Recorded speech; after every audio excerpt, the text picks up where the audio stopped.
Good evening and welcome in. I'm Madeline Rowe, and tonight we're going to take a long, relaxing journey through the science of cosmic magnetism.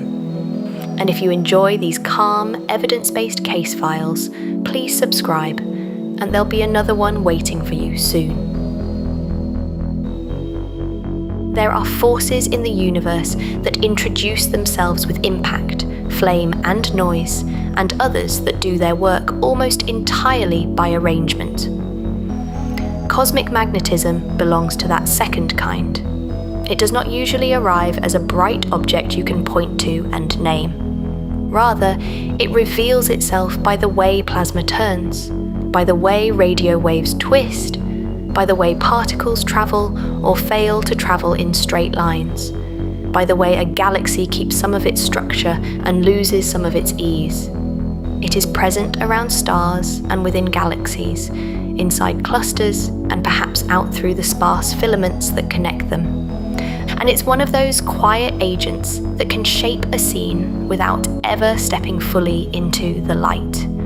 So tonight, we will follow it carefully, gently, and one clue at a time.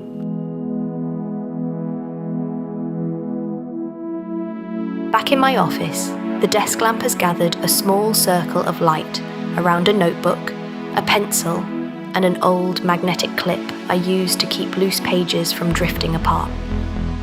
Beside it, a few paper clips have drawn themselves into a crooked little chain. Nothing dramatic, no sparks, no grand display.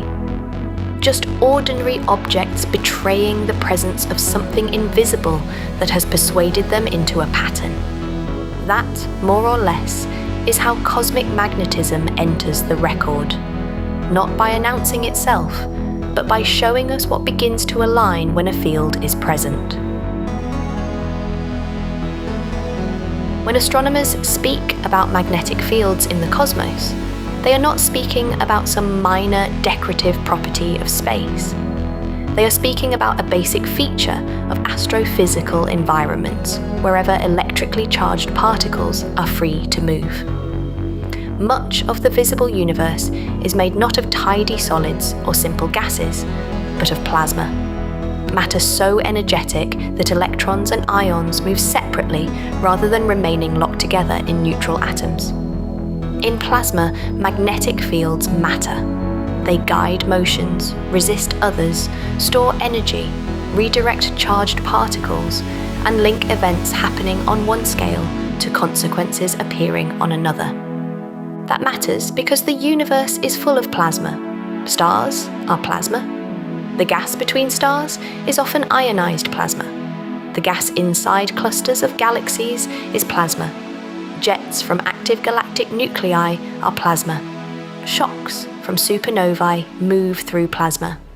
In other words, cosmic magnetism is not a specialty topic that sits off in a corner while the main drama happens elsewhere. It is woven into the main drama.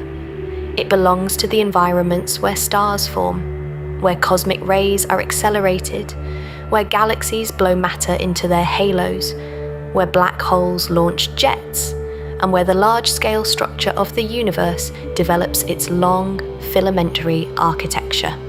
The first difficulty is that magnetic fields do not radiate on their own in a convenient way. You do not usually see a magnetic field the way you see a star. You infer it. You reconstruct it from its influence on light and matter. In that sense, cosmic magnetism is a very suitable mystery for a night like this one. The evidence is real, but indirect.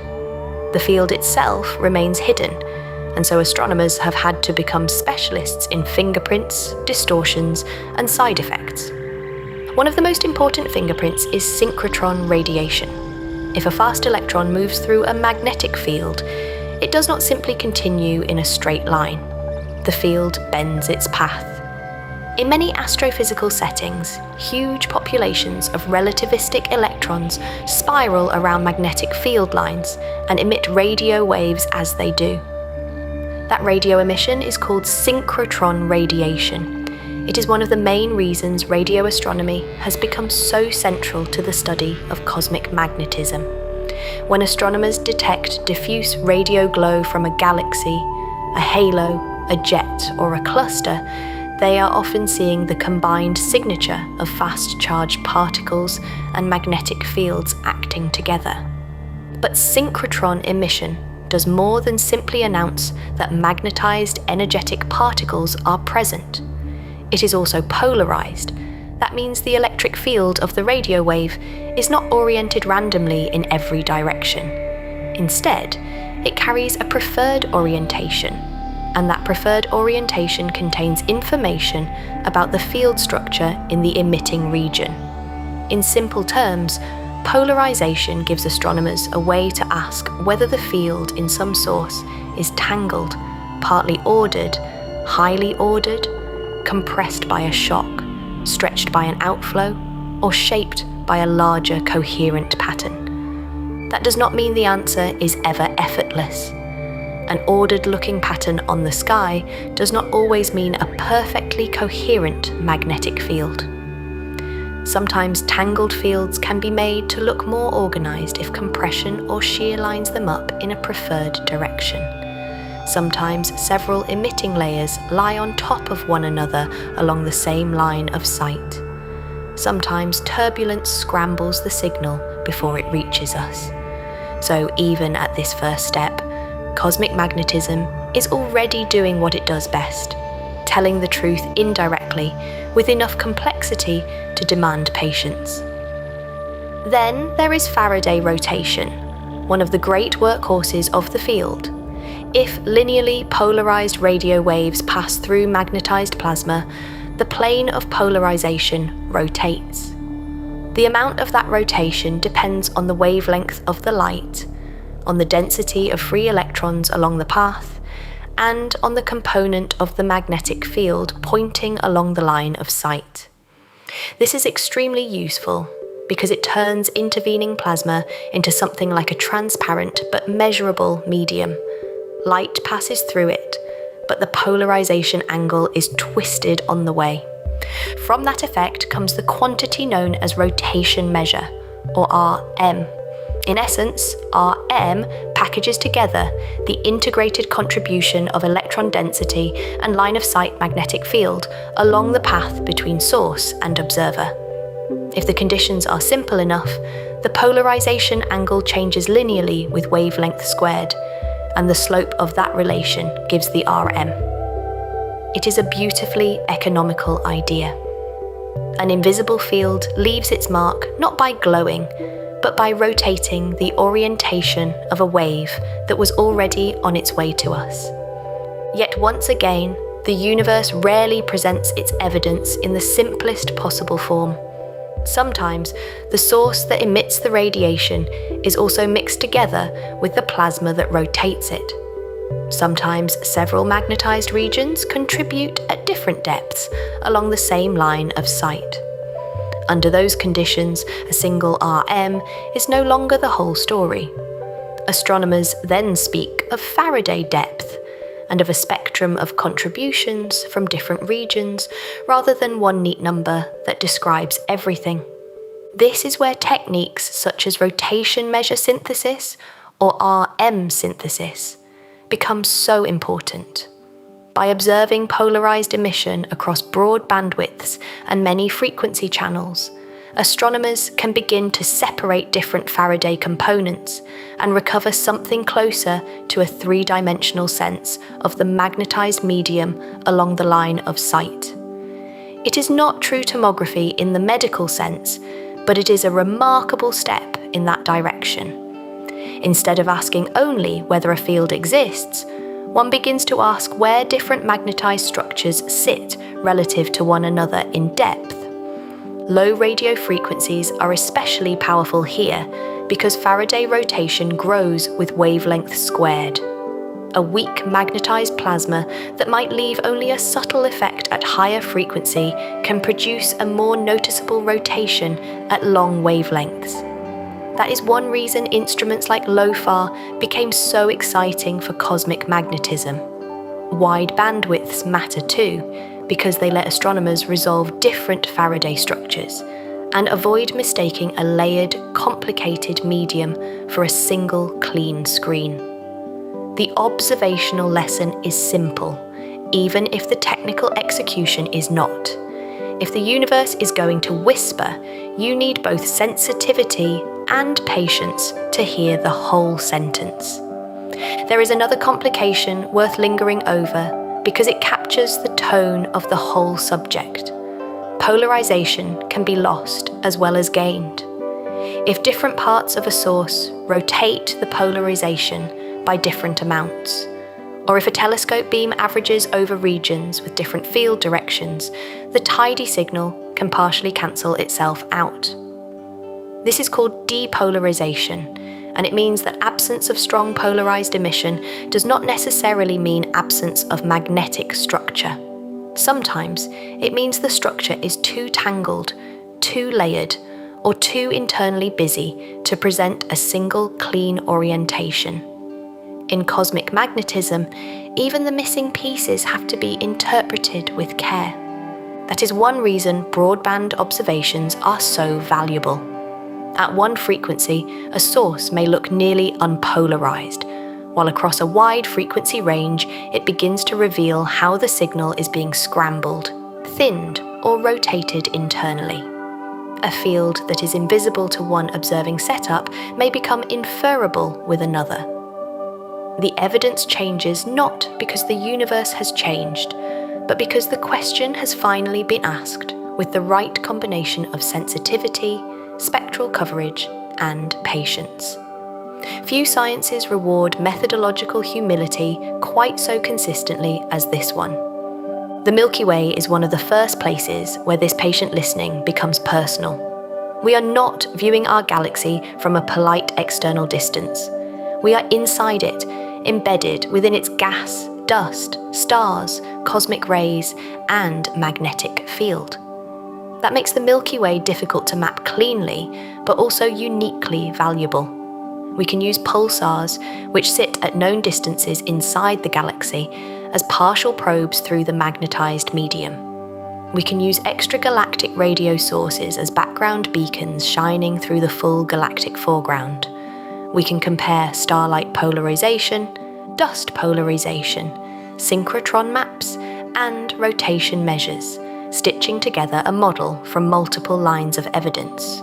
Pulsars are especially elegant witnesses because they do not merely sit behind the galaxy.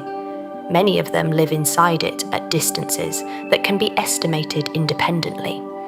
Their signals disperse as they cross free electrons, and their polarization rotates through the magnetized medium. So in favorable cases, astronomers can combine distance, dispersion, and rotation information to infer something about the field along a partial path rather than the entire galactic thickness. It is like interviewing a witness who has travelled only partway down a corridor instead of the whole building. The testimony is narrower, but sometimes more precise.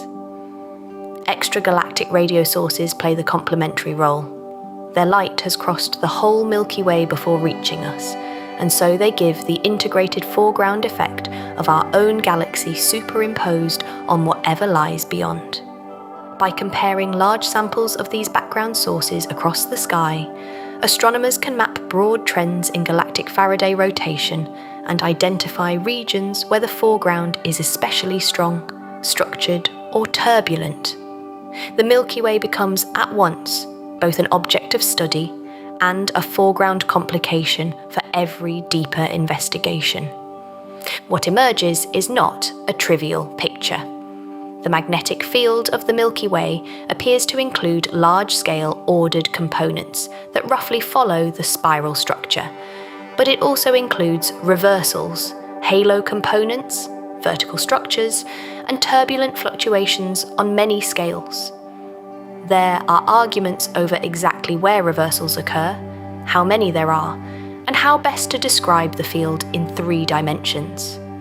In a sense, our own galaxy is both the nearest solved example and the nearest unresolved one. We have abundant evidence that the field is there, but an exact, universally agreed map remains difficult. Part of that difficulty comes from turbulence. The interstellar medium is not a calm pond. It is stirred by supernovae, winds, shocks, differential rotation, cooling, heating, and gravity.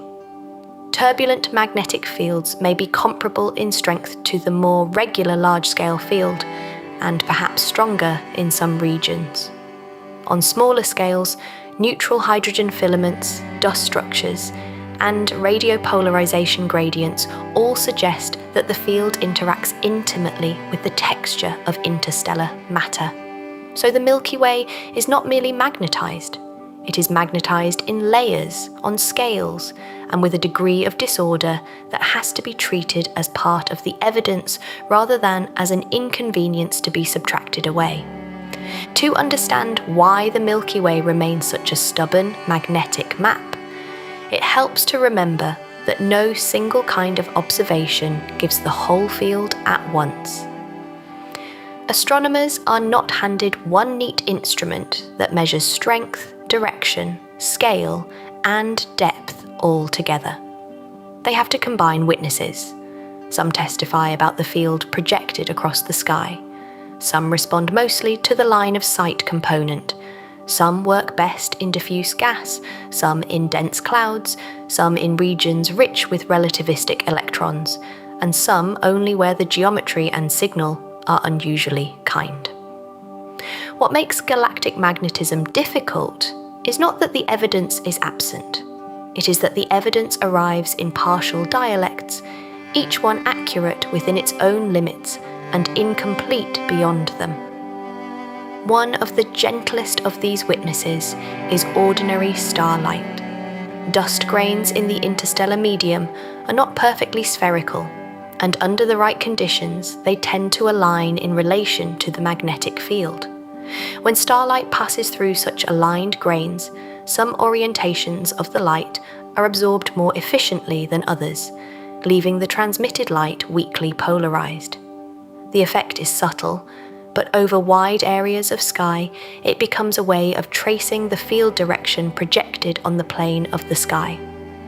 This does not yield a full three-dimensional solution.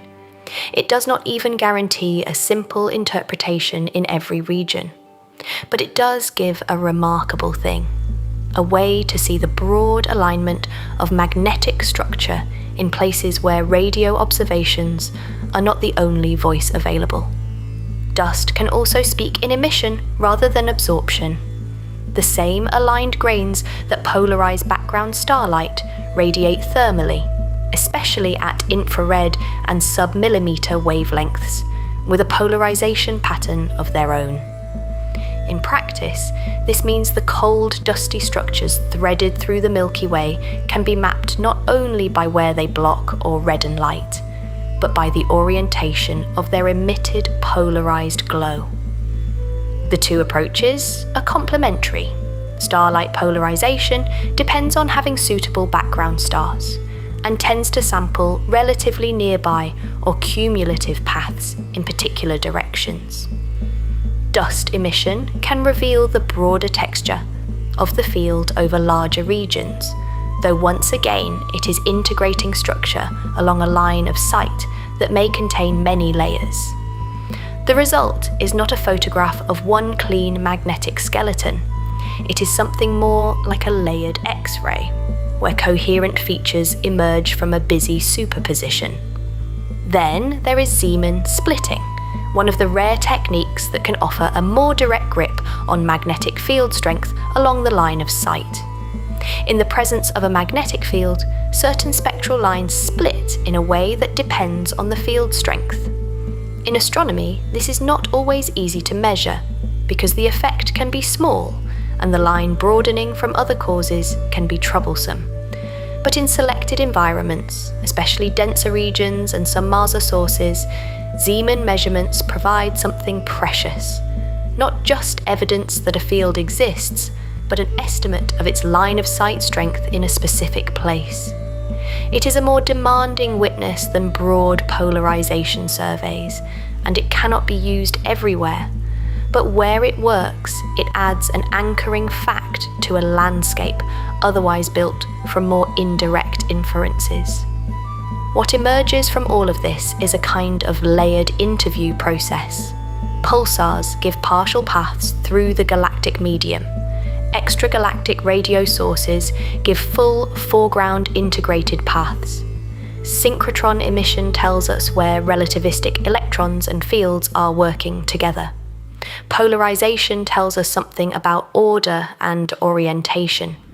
Dust traces the field where colder material collects. Zeeman measurements in favourable places pin down the strength more directly. None of these witnesses is complete, but together they let astronomers ask more refined questions. Does a certain filament align with the local field, or has it been compressed across it? Is a cloud threading itself along magnetic structure or resisting it? Is the halo field smoothly connected to the disk, or shaped by fountains and outflows rising from below? That last question matters because the field is not merely painted on top of interstellar matter like a transparent overlay. In many regions, the field and the gas appear to respond to one another. Long, cold filaments in the interstellar medium sometimes show preferred orientations relative to the surrounding magnetic geometry. In some places, the field appears to guide flows into denser structures. In others, gravity and turbulence seem to be winning ground locally, bending, compressing, or dragging the field into new configurations. The relationship is dynamic. A cloud is not simply inside a magnetic field the way a pebble sits inside a stream. It is more like a moving negotiation between gravity, turbulence, thermal pressure, and magnetic tension, all taking turns at being slightly more persuasive. This is part of why the Milky Way is so valuable as a magnetic laboratory. We do not merely see the finished appearance of its field from the outside. We can examine the textures inside it, from diffuse gas to cold filaments to denser star-forming complexes. And the closer the gas comes to becoming stars, the less abstract the question becomes. A magnetic field in a spiral arm is one thing. A magnetic field inside a cloud that is trying to fragment, collapse, rotate, and launch outflows is another. At that point, the field is no longer just part of the scenery, it is part of the decision-making inside the cloud itself. And when the gas becomes denser, colder, and more serious about making stars, that magnetic conversation becomes harder to ignore. Magnetic fields also matter in the denser environments where stars are born. Molecular clouds do not collapse under gravity in a vacuum of influences. Their internal motions, gas pressure, turbulence, and magnetic fields all participate in the question of how quickly material fragments and which parts of a cloud become stars. The field does not always prevent collapse, but it can channel flows, alter angular momentum transport, and change the geometry of infall and outflow. Observationally, this is studied with a mix of methods, from dust polarization to Zeeman splitting in some regions, each offering a partial look at different aspects of the field. Supernova remnants add another layer to the story. When a massive star explodes, the blast wave expands outward, sweeping up gas and compressing the ambient magnetic field. That compression alone makes remnants useful as probes of their local environments. But the story seems not to end with simple compression. In many cases, there is evidence that shocks can amplify magnetic fields further, especially in the contexts where efficient particle acceleration is taking place. That matters because supernova remnants are among the prime sites for the production of galactic cosmic rays, and cosmic rays themselves are deeply entangled with magnetic structure. A charged particle moving through the galaxy does not travel as a tiny bullet through empty space. It is deflected, scattered, trapped, and redirected by magnetic irregularities and larger-scale field geometry. In that sense, magnetic fields partly control the traffic of high-energy particles through galaxies and clusters. They influence where those particles can go, how long they are confined, and how the energy they carry is distributed. The story of cosmic rays, therefore, is never only the story of the particles. It is also the story of the magnetic stage on which those particles move. If we step outside the Milky Way and look at nearby spiral galaxies, the view becomes calmer in one respect and more striking in another. From the outside, many galaxies show broad magnetic patterns that trace spiral arms, interarm regions, bars, central zones, and halos. Polarized radio maps can reveal fields that appear ordered over kiloparsec scales. Some galaxies show magnetic arms offset from the bright optical spiral arms, suggesting that field ordering and gas compression do not always coincide in the simplest way. Others show signs of vertical transport into halos, or distortions shaped by interactions with companions or with the surrounding medium. The same tension between ordered appearance and underlying complexity shows up in external galaxies. A spiral pattern in polarization does not automatically prove a single immaculate spiral field. Some of what looks ordered may be anisotropic turbulence, compressed or stretched into preferred directions by density waves, shocks, or shear. Distinguishing truly coherent large-scale fields from fields that are merely aligned in projection is one of the enduring interpretive tasks of the subject. Rotation measures help because a coherent line of sight direction leaves a different signature from a field that changes sign frequently while still appearing aligned on the sky. This is where the distinction between amplification and ordering becomes important.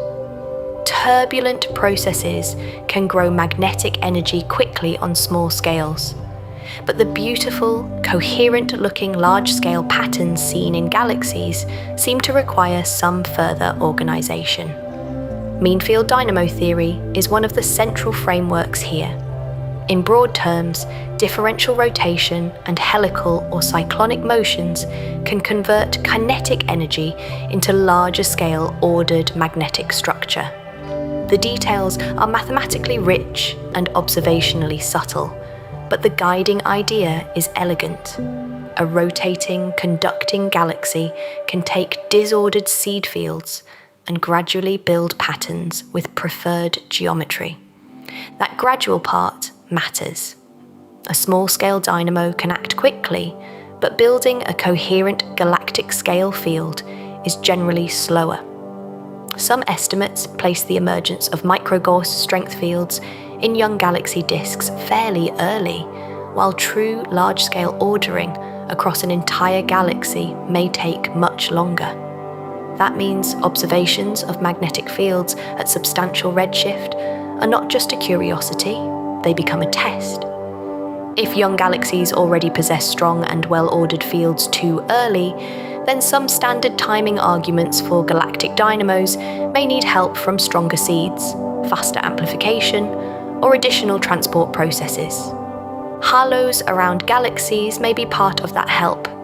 Galaxies are not sealed containers. Star formation drives winds, supernovae stir and lift plasma. Cosmic rays can help launch outflows.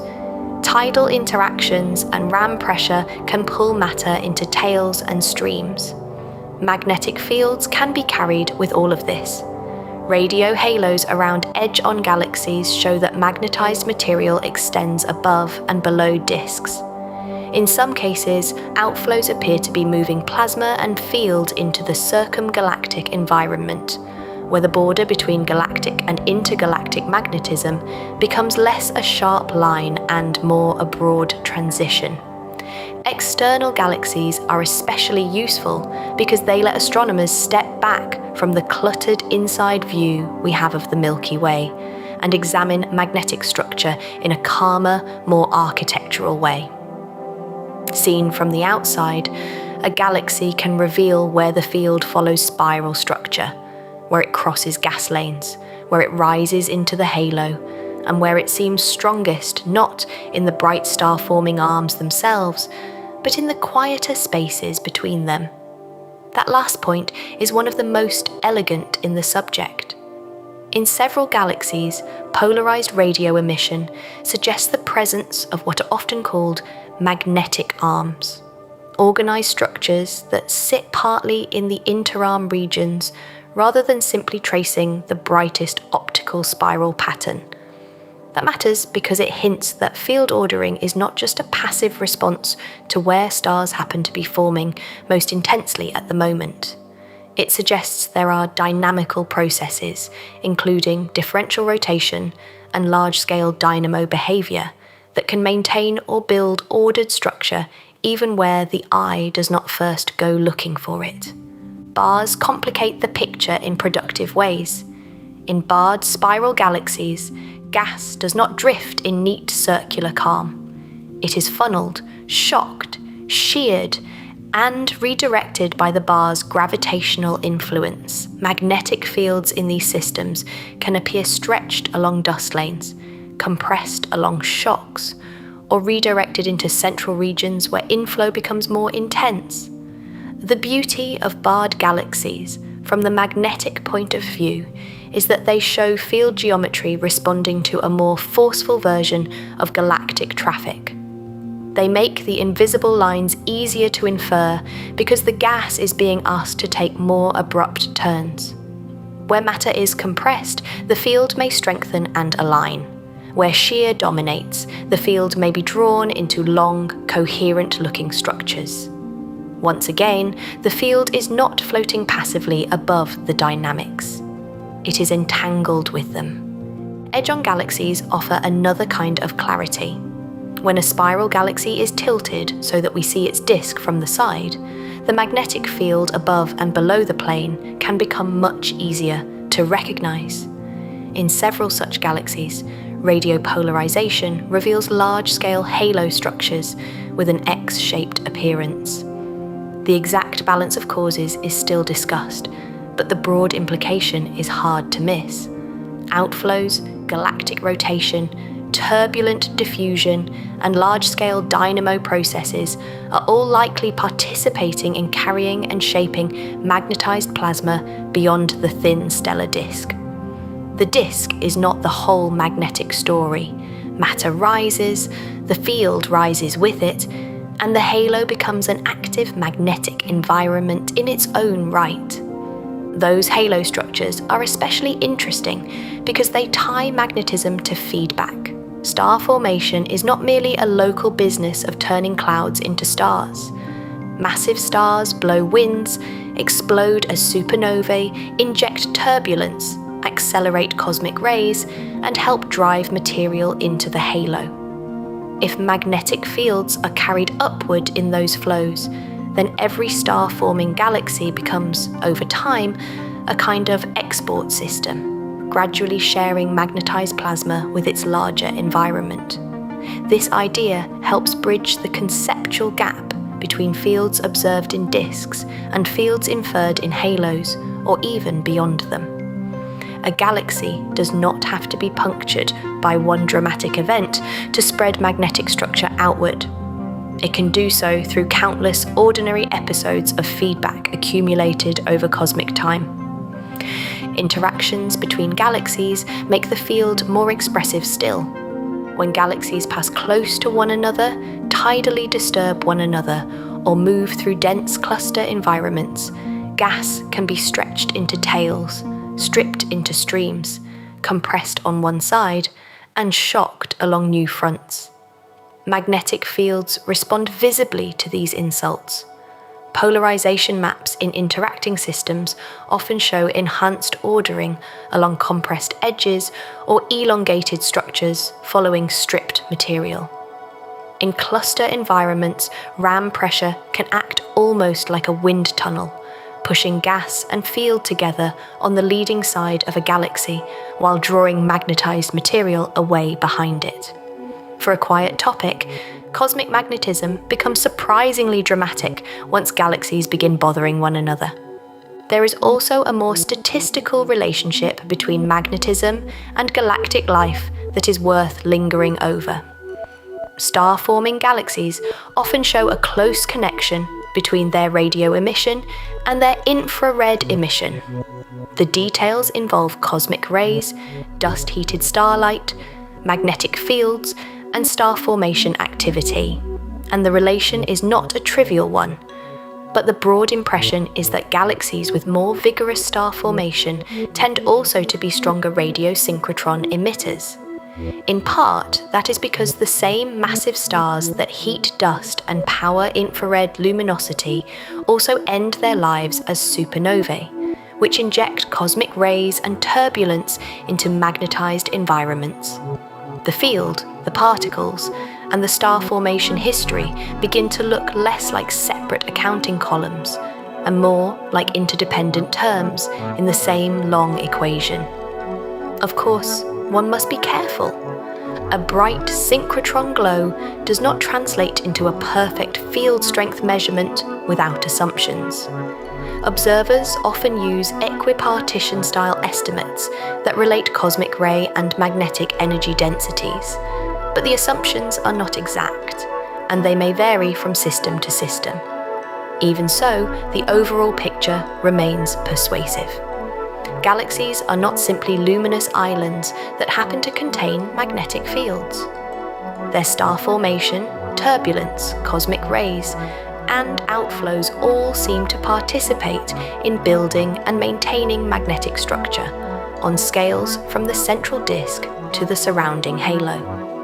And if ordinary galaxies already show how effectively magnetic fields can be stretched, ordered, and lifted into larger environments, then the more concentrated central engines of active galaxies push that same relationship onto a far more forceful stage.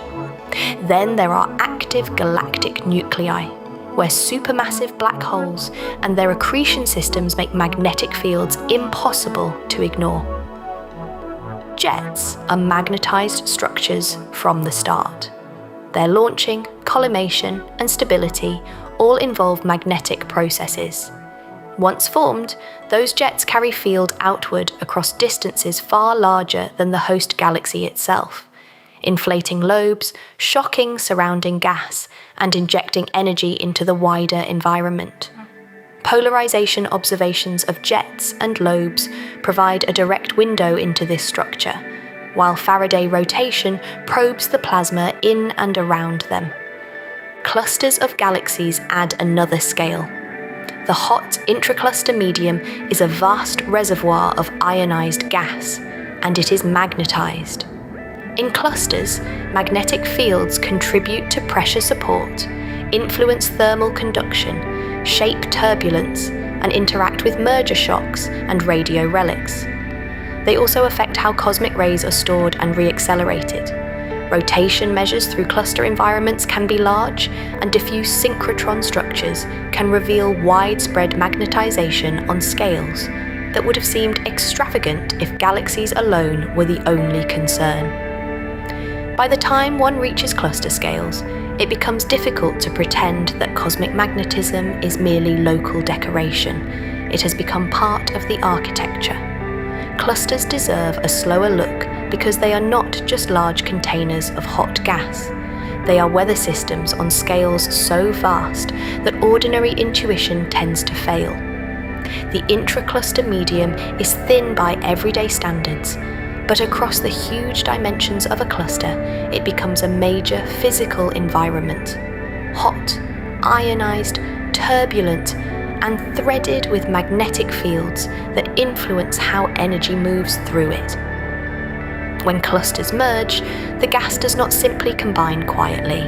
Shocks travel through it. Turbulence is driven on enormous scales. Electrons are accelerated or re-accelerated. Magnetic fields are compressed, stretched, tangled, and redistributed. In a cluster, magnetism is part of the weather. One of the clearest signs of this is the existence of giant radio halos. These are diffuse synchrotron structures spread across large parts of some cluster interiors, not neatly tied to one galaxy, but to the cluster medium itself. They are generally associated with dynamically disturbed merging systems, which already tells you something important. A radio halo is not just a cloud of convenient relativistic electrons. It is evidence that the intracluster medium has been energized broadly enough to sustain synchrotron-emitting particles in magnetic fields on very large scales. When a cluster hosts such a halo, it is as though the whole interior has been stirred hard enough for magnetism and energetic particles to become visible together. Radio relics are different, but equally revealing. These are often found toward the outskirts of clusters and are commonly interpreted as synchrotron structures associated with merger shocks. Their shapes can be elongated or arc-like, and their polarization can be much stronger than that of central halos, suggesting a more ordered field geometry in the shocked regions. Relics are important because they show that cluster magnetism is not confined to central, relatively settled environments. The outskirts, too, can be magnetically active, especially where large-scale structure growth drives shocks through tenuous plasma. In that sense, relics begin to look like stepping stones between cluster physics and the larger filamentary web beyond. Then there is the quieter but extremely revealing phenomenon sometimes called magnetic draping. When a substructure or dense front moves through magnetized plasma, the field can be stretched and wrapped around the leading surface, creating a comparatively ordered, amplified layer.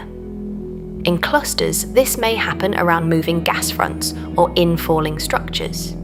It matters because it changes transport. Heat conduction across the field can be reduced. Instabilities may be suppressed or reshaped. Boundaries that might otherwise blur quickly can remain unexpectedly sharp. So even when the field is not dominating the total energy budget, it can still exercise outsized control over how the gas behaves locally. A modest field, arranged the right way, can matter more than its raw strength might suggest. This has broader consequences. Clusters are filled with processes that depend on transport, how heat moves, how turbulence cascades, how cosmic rays propagate, how buoyant bubbles from central active galaxies rise and mix. Magnetic fields influence all of these.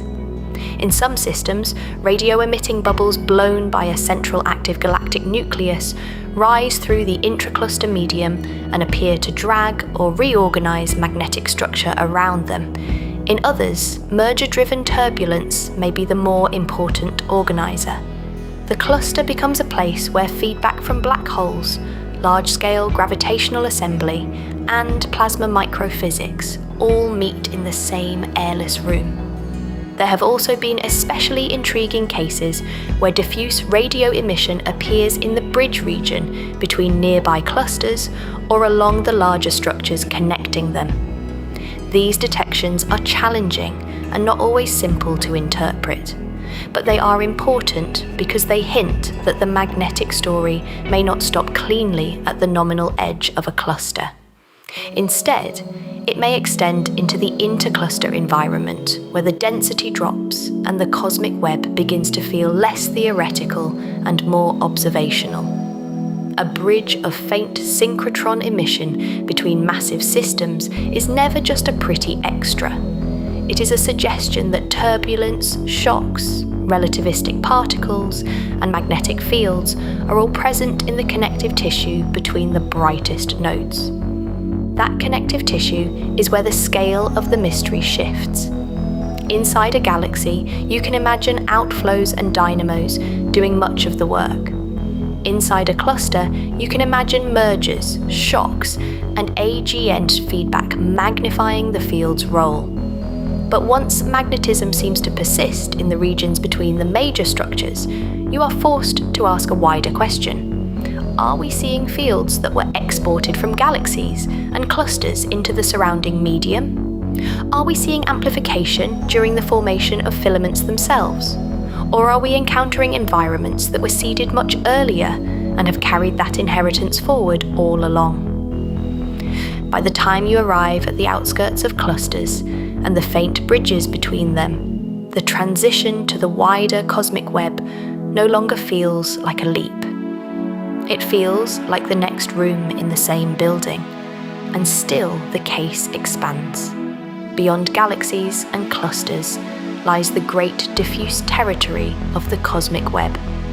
Filaments, sheets, halos, and voids composing the large-scale structure of the universe.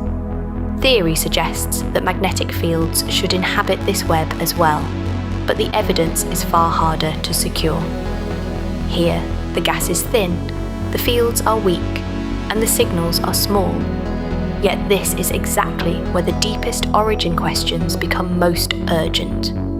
If magnetism truly threads the low-density intergalactic medium, then we are not dealing only with fields generated inside mature galaxies and trapped there. We are dealing with a universe in which magnetism may be a widespread property of structure itself. At this point, the central mystery comes into focus. It is not enough to say that magnetic fields are present in many places now. We want to know how they began. This is the origin problem, often called magnetogenesis, and it is where the calm detective story briefly becomes a very old one. Because in ideal magnetohydrodynamics, if you begin with exactly zero magnetic field, the equations do not simply conjure one from nothing. A seed field must arise by some mechanism that in one way or another steps outside the simplest idealized picture. One family of ideas places the earliest seeds in the early universe itself. Perhaps phase transitions shortly after the Big Bang generated magnetic structure. Perhaps primordial processes associated with inflation or other high-energy physics laid down weak fields long before galaxies formed. There are many such proposals, elegant and varied, and they have the appeal of antiquity. If correct, then at least part of cosmic magnetism would be a fossil from the young universe, preserved and processed through later structure formation. Another classic pathway is the battery mechanism, especially the Zeeman battery. The principle is deceptively simple. There is also an older, almost philosophical proposal, sometimes associated with Harrison, in which rotating plasma in the early universe experiences a slight difference in how electrons and ions respond, generating currents and therefore tiny fields. Like the Zeeman battery, it does not solve the whole puzzle by itself, but it belongs to the important category of mechanisms that answer a very specific question. How do you get the first non-zero field when the simplest equations prefer to preserve a perfect zero? Cosmic magnetism has accumulated many such opening moves over the decades, each modest on its own, but each trying to explain how the first line of the story gets written. If pressure gradients and density gradients in a plasma are misaligned, charges can separate in a way that generates an electric field with a curl, and from that a magnetic seed field can arise. No pre-existing field is required. In practical terms, such conditions can occur in shocks, ionization fronts, collapsing structures, and other asymmetric environments. The fields produced this way are generally tiny by the standards of galaxies today, but tiny is acceptable if later amplification can be efficient. The epoch of rayonization offered one possible stage for that kind of seeding. As the first stars and quasars lit up the young universe, ionization fronts moved through patchy gas. Hot, ionized regions, cooler, dense pockets, and strong gradients could have given the battery mechanism opportunities to work somewhat more effectively than in smoother settings. Even then, the seeds appear too weak to explain present-day galactic fields without major help. But the point of a seed is not to finish the job. It is to begin it. A more recent and intriguing angle comes from plasma physics itself. work highlighted by researchers at MIT explored whether an initially unmagnetized collisionless plasma could spontaneously generate magnetic fields through generic large-scale motions such as sheared flows. In that picture, one does not rely first on a pre-existing field and then ask turbulence to amplify it. Instead, the plasma dynamics can create filamentary seed fields from an unmagnetized state, bringing the system to the point where magnetization becomes dynamically relevant. After that handoff, more familiar dynamo-style amplification can take over. It is an appealing result because it tries to make the first step self-consistent rather than assumed. That does not end the debate, it enriches it. Cosmic magnetism may not have a single universal origin story. Different environments could have generated seed fields at different times. Primordial physics may have contributed. Battery processes may have operated in proto-galaxies and ionization fronts. Collisionless plasma effects may have created seeds wherever large-scale flows and weakly collisional conditions allowed it. Stars, supernovae, and black hole systems may have manufactured fields locally and then exported them outward. Nature is not obligated to choose one mechanism simply because theorists prefer tidy case files. Astrophysical seeding is especially interesting because it links magnetism to the ordinary messiness of structure formation. Supernova remnants are strongly magnetized. Stellar feedback drives turbulent magnetized gas into the interstellar medium. Galactic winds can carry magnetic flux outward. Active galactic nuclei launch jets and inflate magnetized lobes. Tidal interactions pull out streams and tails where field can ride with matter. In this family of ideas, the universe does not need to be born fully threaded with useful magnetic seeds. It can grow them locally and then distribute them as galaxies and black holes evolve. Some simulation-based work has gone even further, proposing self-consistent scenarios in which supernovae seed magnetic fields that are then amplified and distributed during the formation of galaxy halos, without requiring a primordial field as a free input. Other ideas suggest that faint galaxies in cosmic voids may gradually magnetize their environments through long-term outflows. These are compelling because they turn magnetism into a natural byproduct of the same history that forms stars and galaxies in the first place. The field is not an extra ingredient sprinkled on later. It emerges from the same processes that make the visible structures we already know must exist. Still, no seed mechanism solves the whole case. A seed field, by definition, is small. The universe we observe contains micro-Gauss level fields in galaxies, substantial fields in clusters, and signs of magnetization across many environments. So the next chapter is amplification. How do weak fields become dynamically important? The first and simplest answer is compression. If conducting plasma is compressed, field lines are drawn closer together and the magnetic energy density rises. During gravitational collapse, accretion, and shock compression, this can provide an immediate boost. Compression alone, however, is usually not enough. The great engine of amplification in modern cosmic magnetism is the dynamo. In a turbulent plasma, chaotic motions stretch, twist, and fold magnetic field lines. Because the field is frozen into the fluid under many conditions, these motions can increase magnetic energy rapidly. Small eddies turn over quickly, so the earliest and fastest growth often occurs on small scales. This is the small-scale or turbulent dynamo, and it is thought to be one of the most efficient ways to take a feeble seed and build it into something dynamically serious. It helps to picture field lines not as rigid wires, but as patterns embedded in moving conductive matter. Stretch a pattern, and you can intensify it. Fold and twist it repeatedly, and the magnetic energy can grow exponentially for a time. The amplification does not continue forever.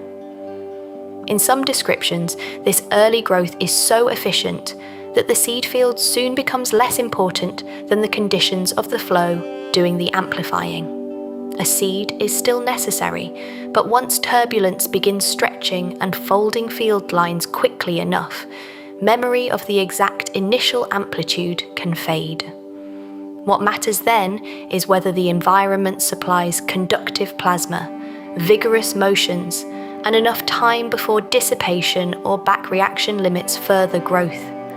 That is one reason simulations of galaxy and halo formation can find amplification over many orders of magnitude without requiring implausibly strong initial conditions. Eventually, the magnetic field becomes strong enough that it back reacts on the flow. At that point, the dynamo enters a non-linear stage and may approach saturation, often around rough equipartition with the turbulent energy on the relevant scales. The language sounds technical, but the physical meaning is simple. Once the field becomes strong enough to matter to the motions that built it, the easy growth phase ends. But amplification is not the whole life of a magnetic field. A field can grow, yes, but it can also knot itself, redirect itself, and give energy back to the plasma around it.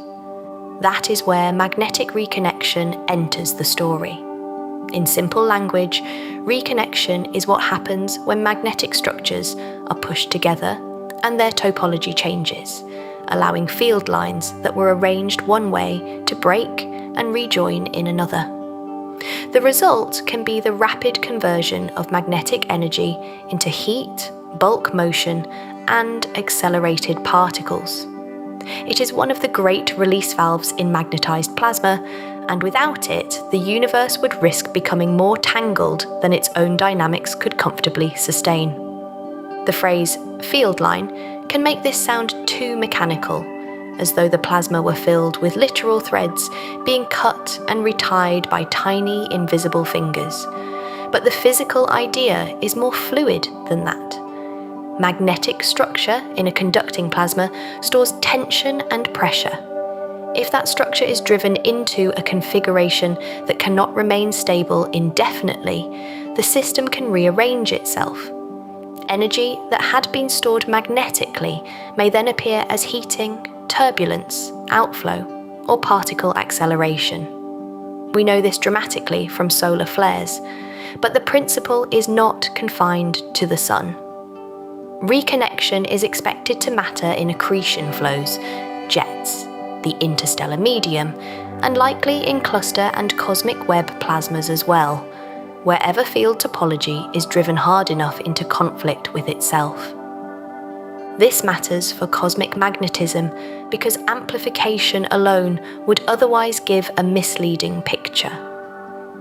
If turbulence merely stretched and folded field lines forever, magnetic energy would grow, but the geometry would become absurdly intricate.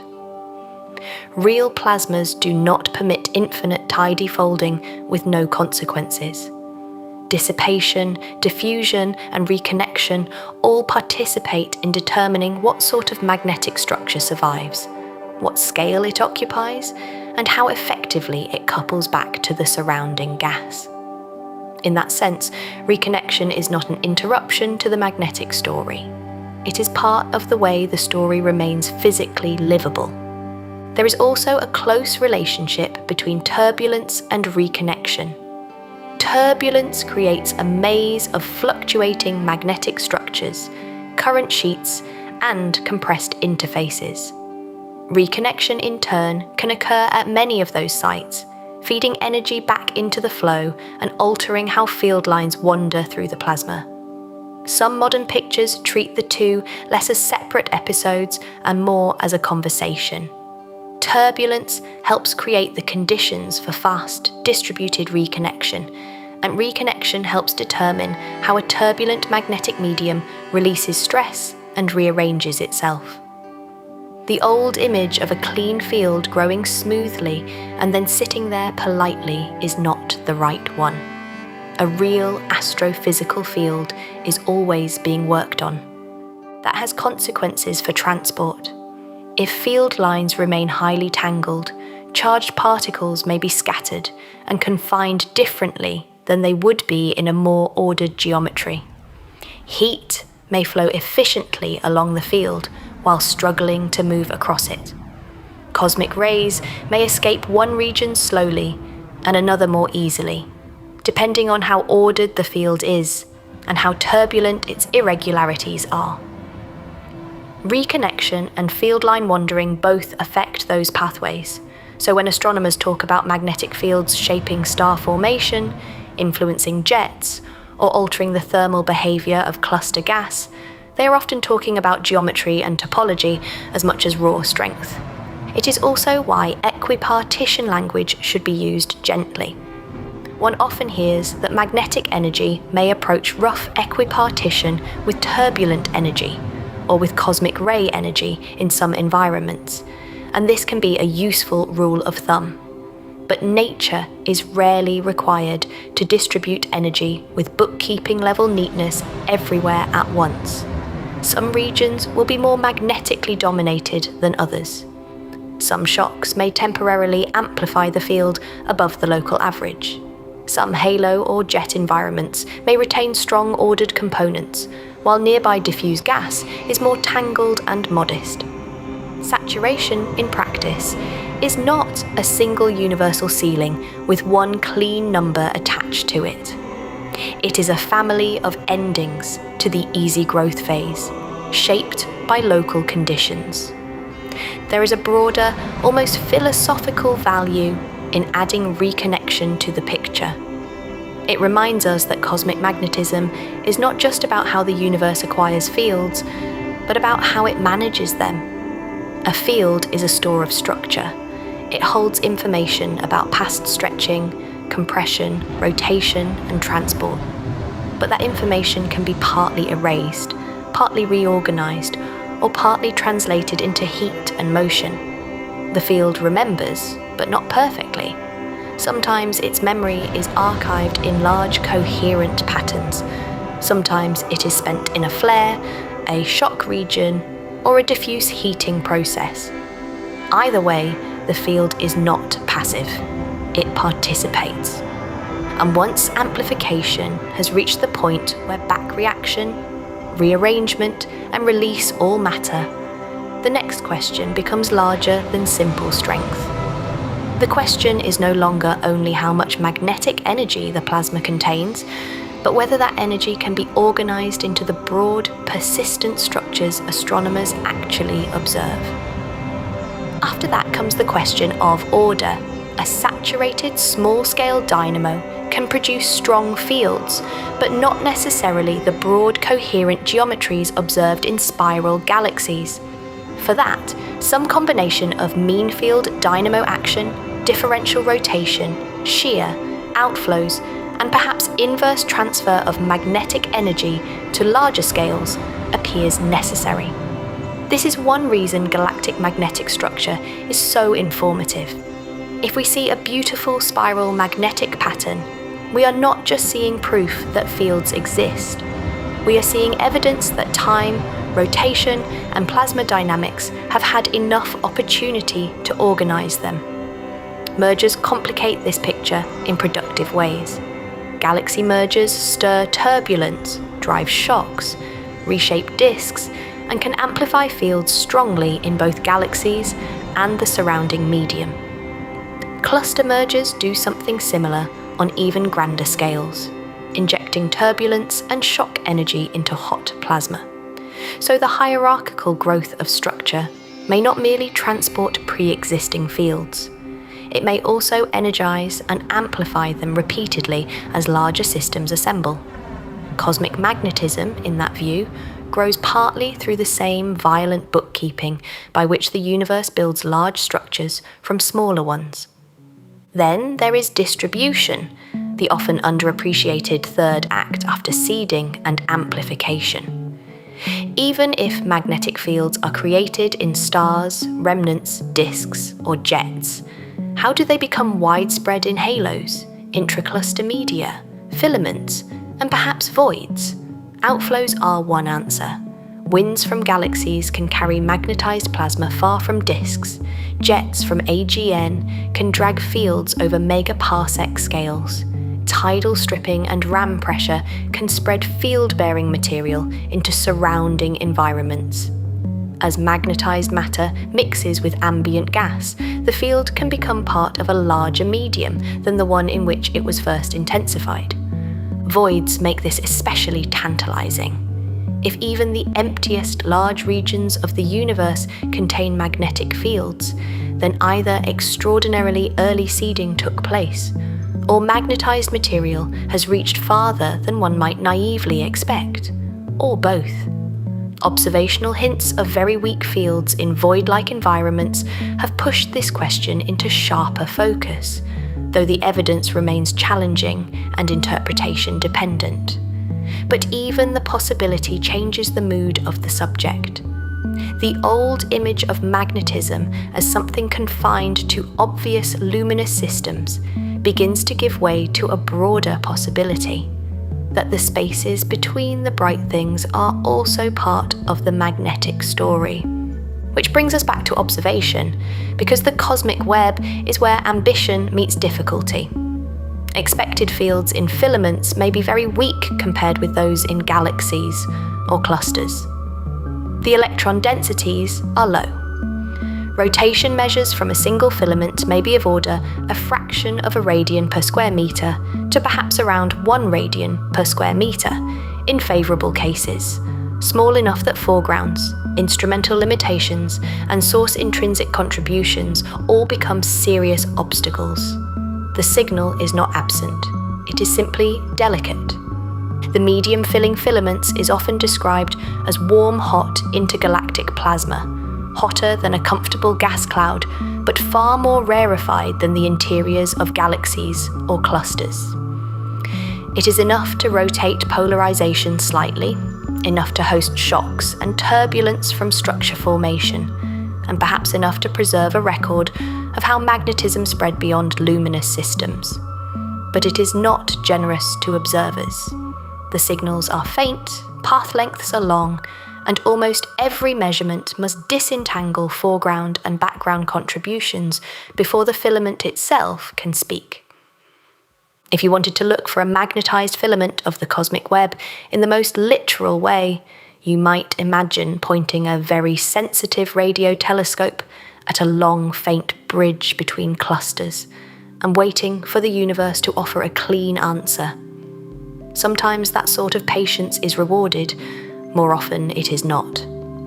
The practical search for intergalactic magnetism tends to be less like staring at one thread and more like building a legal case from many weak but consistent pieces of evidence. The field in a filament is expected to be faint. The electron density is low. The Milky Way lies in front of everything. Background radio sources carry their own intrinsic Faraday structures.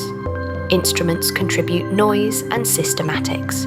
In other words, the signal you want is usually not alone in the room. That is why comparison becomes such an important method. One sightline through a putative filament may have a certain rotation measure, but that number by itself proves very little. It includes the source's local environment, the intergalactic path, the galactic foreground, and measurement uncertainty. But if many sources lying behind many filaments show a slightly different statistical behaviour than otherwise similar sources lying just off those filaments, then a pattern begins to emerge. The difference may be small, it may not make for a dramatic image, but in a subject like cosmic magnetism, statistical consistency is often more valuable than one striking isolated claim. Observers therefore think carefully about geometry. Where are the likely filaments according to galaxy surveys? Where are the cluster pairs whose surrounding matter is expected to be connected by a bridge? Which background polarized sources lie behind those regions, and which lie nearby but outside them? How dense is the source grid, and how well can the Milky Way foreground be modelled across that patch of sky? How broad is the redshift range of the foreground structure? And how likely is contamination from unrelated material along the same line of sight? These questions may sound procedural, but in practice they are the science. A delicate signal is not extracted by force.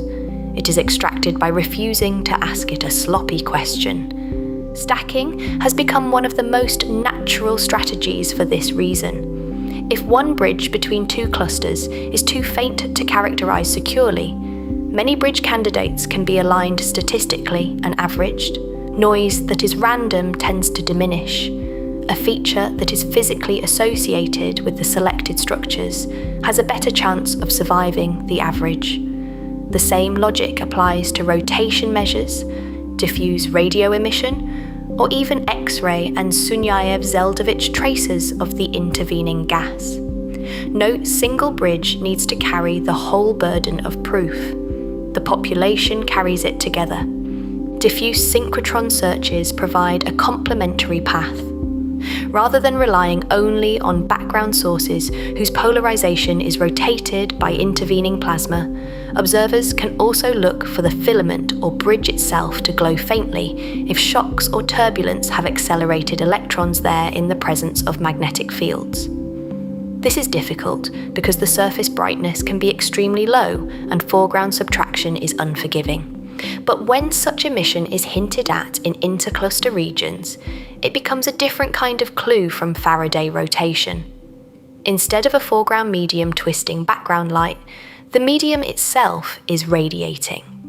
The two kinds of evidence, when they point in the same direction, are more persuasive together than either is alone. Frequency choice matters here as much as sensitivity. Low frequencies can be wonderful for diffuse synchrotron structures and for weak Faraday effects, but they also heighten depolarization and complicate interpretation if the medium is Faraday thick or mixed along the line of sight.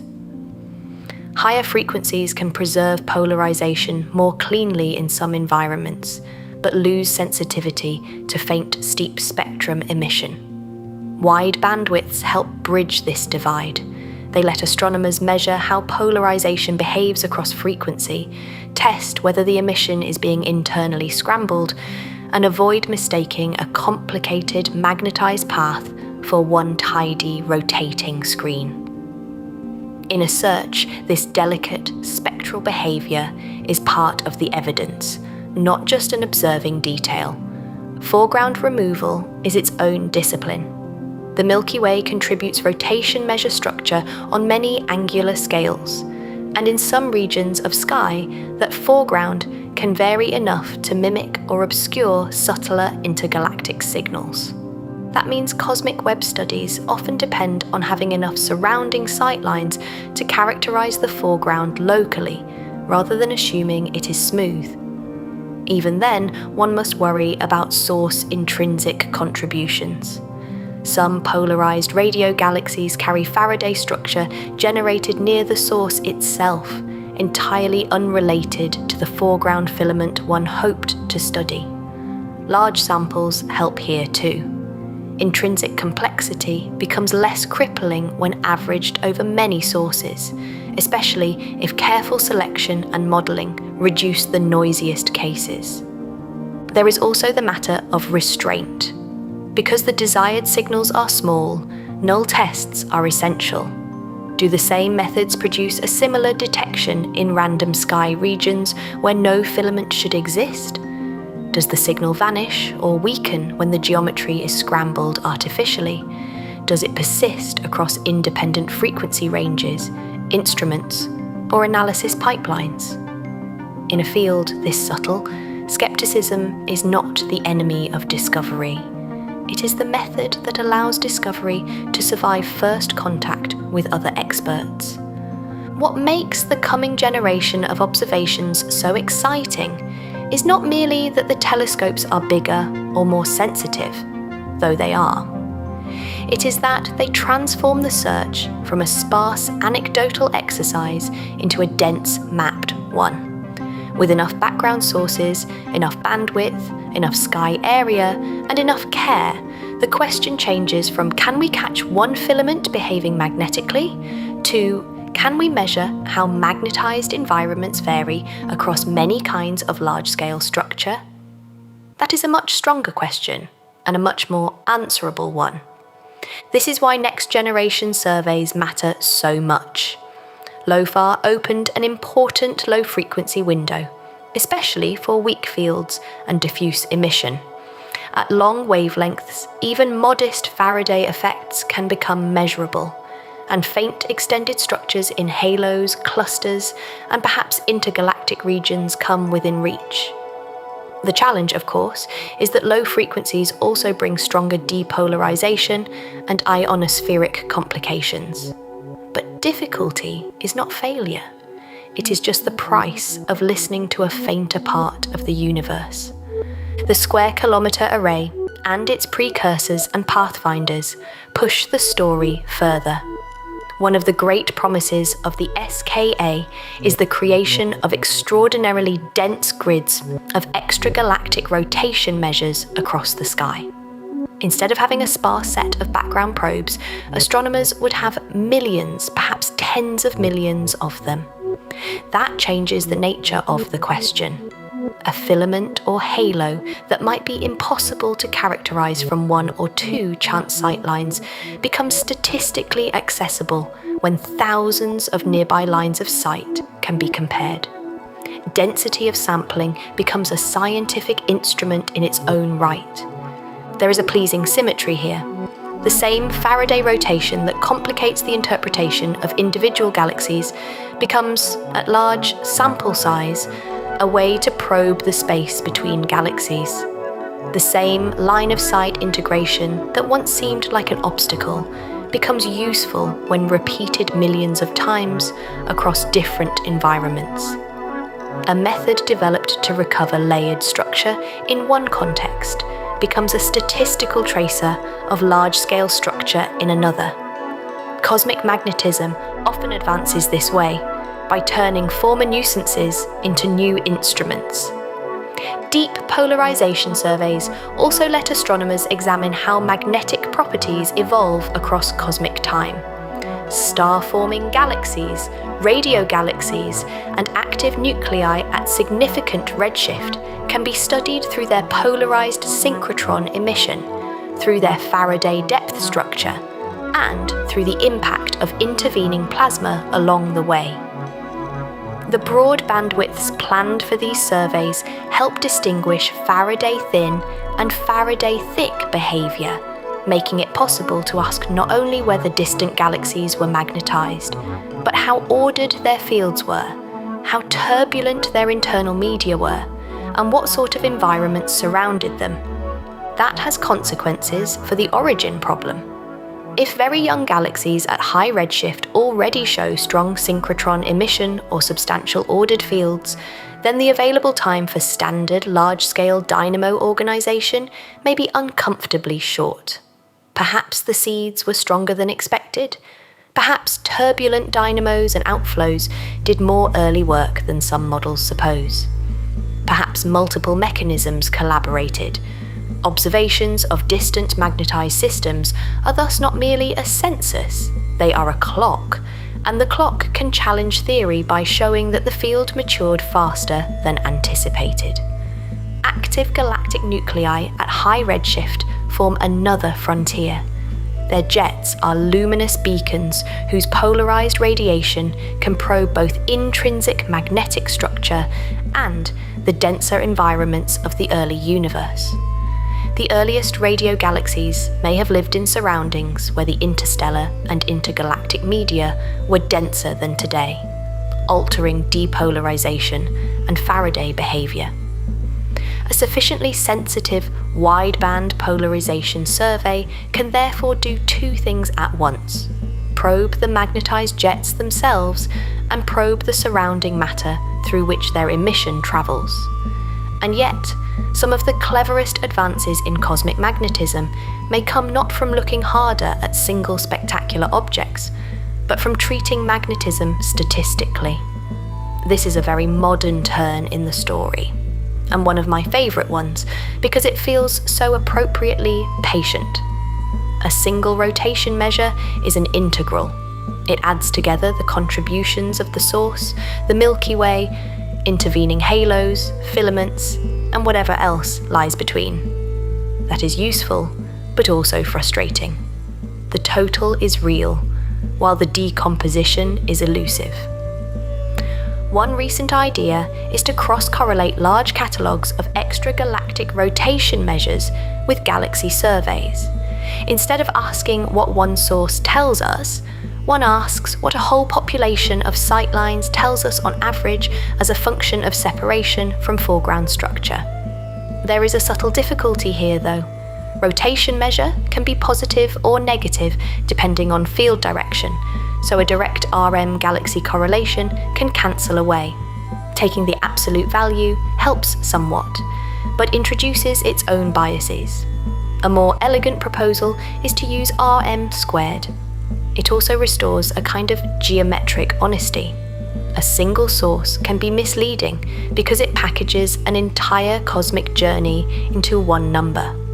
A cross-correlation, by contrast, asks a narrower question. When foreground galaxies are here, how does the rotation measure squared field behave nearby on average? The answer is still indirect, but it is indirect in a disciplined way. It narrows responsibility. It says not that every contribution has been isolated perfectly, but that one particular contribution can be coaxed out statistically from the rest. Squaring the RM removes the sign cancellation and, in the proposed statistic, helps avoid certain noise biases while retaining sensitivity to the electron density weighted magnetic field associated with foreground structure. By sorting foreground galaxies into redshift bins, the method becomes tomographic in a statistical sense. It offers a way to reconstruct how large-scale magnetic fields evolve over cosmic time, not by resolving every filament directly, but by detecting their average imprint through cross-correlation. It is the sort of method that feels almost tailor-made for an invisible phenomenon, never demanding that the field pose for a portrait, only that it leave a consistent trace when enough evidence is stacked together. Simulations suggest that such statistics may be especially sensitive to magnetized material in and around galaxy-hosting halos, with the effective signal strengthening toward low redshift as dynamos amplify fields and outflows spread magnetized plasma into surrounding regions. That does not mean the method gives a simple map of the whole cosmic web overnight. It means that the universe is becoming measurable in a new way. The case file is acquiring not only prettier pictures, but better bookkeeping. One of the virtues of this statistical approach is that it respects the messiness of reality. The Milky Way contributes to every sightline. Sources contribute their own intrinsic environments. Noise enters every catalogue. Foregrounds and backgrounds overlap. A method that can, on average, isolate the correlation associated with foreground large-scale structure is therefore more than just clever mathematics. It is a practical answer to a practical observational problem. It accepts that cosmic magnetism will rarely reveal itself cleanly in a single instance, and builds knowledge by aggregation instead. Even with all of this progress, honesty remains essential. Much of cosmic magnetism is still uncertain. Field strengths in different environments can depend on assumptions about electron densities, path lengths, geometries, and the relative roles of ordered and turbulent components. Simulations of magnetized structure formation are improving, but they are still simulations. The universe may use several seed mechanisms at once. Dynamos may operate differently in different environments. The the timing of field ordering in galaxies may depend sensitively on mass, merger history, feedback, and outflow properties. In other words, this is not a solved mystery being narrated after the fact. It is an active one, but it is not an unknowable mystery. That is the reassuring part. We know magnetic fields are widespread. We know they matter dynamically. We know how to detect them indirectly through synchrotron emission, polarization, Zeeman measurements in some environments, and especially Faraday rotation. We know plausible mechanisms for producing seed fields from near-zero conditions. We know plausible mechanisms for amplifying those seeds through compression and turbulent dynamo action. We know ways in which ordered large-scale fields can emerge over longer times. And we know how galaxies, winds, jets, mergers, and halos can distribute magnetic structure into larger environments. So the deepest open question is no longer whether cosmic magnetism belongs in the story of the universe. It clearly does. The question is how early it entered, how many channels brought it in, how rapidly it matured, and how far from luminous systems it truly extends. Did the universe receive its first useful magnetic seeds from primordial physics, from battery effects informing structure, from self-magnetizing plasma flows, from stars and black holes, or from all of them in sequence and in combination? Did the first galaxies inherit a magnetized medium, or did they build one quickly for themselves? Are the filaments of the cosmic web quietly threaded with fields that have been waiting all along for surveys sensitive enough to notice them? Back in the office, the little chain of paper clips has not changed very much. It is still only a slight pattern around a modest hidden force. And that is part of what I like about this subject. The strongest scientific ideas often begin that way. A bent trajectory here, a rotated polarization angle there, a diffuse radio glow where none should exist without energetic particles and fields, a cluster with a broader RM distribution than chance would allow, a filament whose signal is too faint to claim from one sightline, but begins to emerge when enough of them are taken together. The pattern arrives first. The underlying cause is assembled afterward. If you let the whole matter settle in your mind, cosmic magnetism starts to feel less like an isolated branch of astronomy and more like a connective tissue. It links plasma physics to cosmology, radio astronomy to galaxy evolution, supernova remnants to the motion of cosmic rays, black hole jets to the heating of the spaces between galaxies, and the earliest seed questions to the latest survey strategies. It is at once microscopic and gigantic. It depends on what electrons do in fields and on what the universe does across millions of light years. Perhaps that is why it has remained such a compelling case.